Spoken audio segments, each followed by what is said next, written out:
Just to pick up again on your story, you went to Harvard, you went to Stanford. Look, recently we've seen anti-Israel protests erupt on campuses. There seems to be a pretty big focus on identity politics at these institutions. What's your view on what's been unfolding there recently? What do you make of it? I feel like the administrations of these great universities, historic universities, have let down the students, and they've let down their alumni, because what these places were intended to be, and what I thought it was when I was there, were places to debate ideas openly and politely.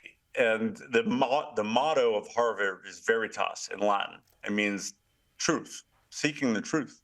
So they've become less focused on the truth and more focused on activism. And I don't think that's the purpose of what they are. Are they there to create activists, or there to create leaders?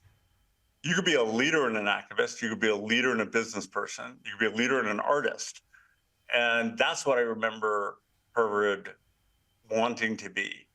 And sadly, it seems that they've diverted from those missions.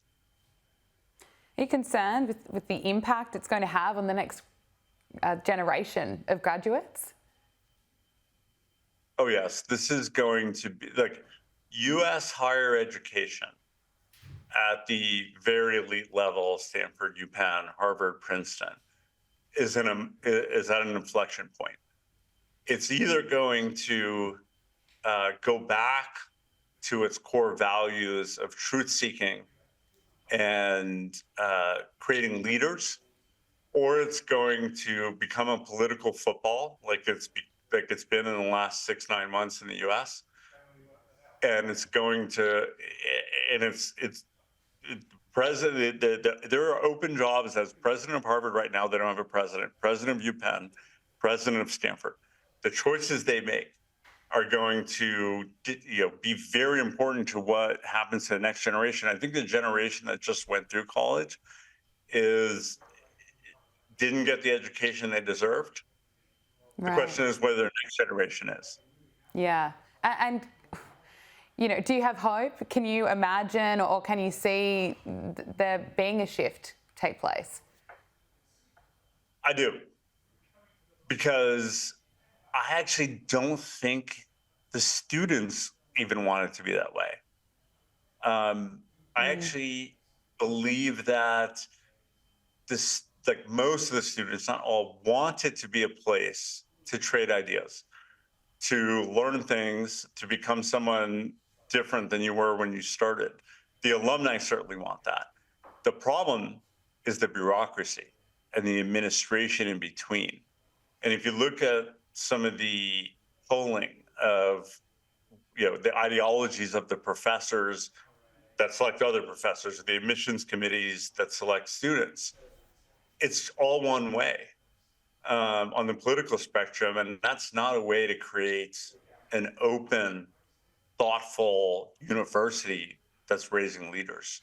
So there's really a small entrenched set of people that have to change.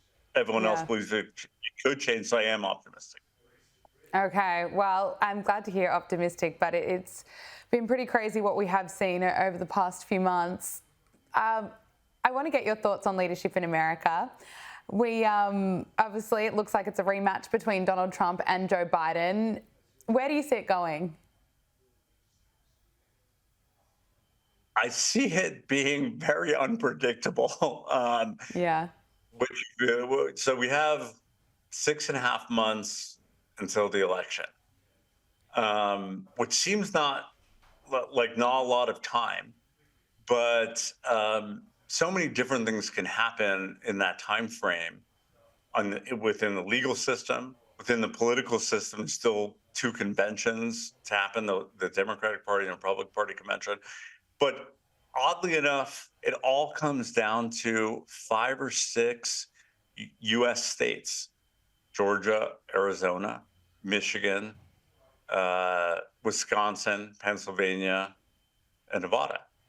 And you could do the math. They have these electoral maps online where you could say who's going to win what. And last election, there was 70,000 votes in a country of 350 million people that decided essential election, 70,000. So it's going to be on the razor's edge again. And I just hope that the country can stick together through it. You were reportedly vetted for a cabinet position when Donald Trump was in charge. Are you tempted to go into politics? When I went to Harvard and Stanford, I always thought that was my mission. I'm going to go into government, and the reason why is because I heard the story from my parents about what growing up in Egypt was like for them, the opportunities they didn't have. And I said, okay, well, I'm so lucky I get to grow up in America. I need to contribute and give back as someone who, helps make government better and makes the country better. Sadly, government service has become a less honored profession than it was, and more of a showboat profession.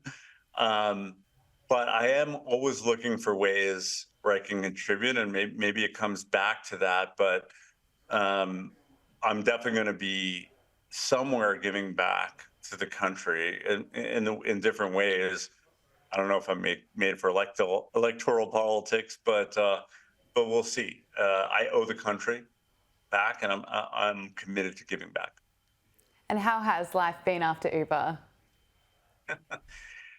Well, I was single and 45 when I left Uber. So now I'm married with 2 kids, living in Miami Beach, left San Francisco. So life's been fantastic. And I've been able to spend the last several years investing in new entrepreneurs, working with them to build great companies like Brex and Revolut, GoPuff.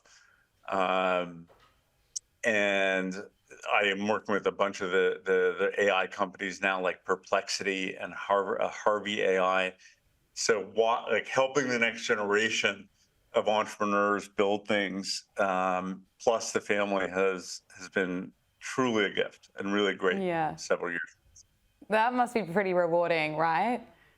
Yeah, it is.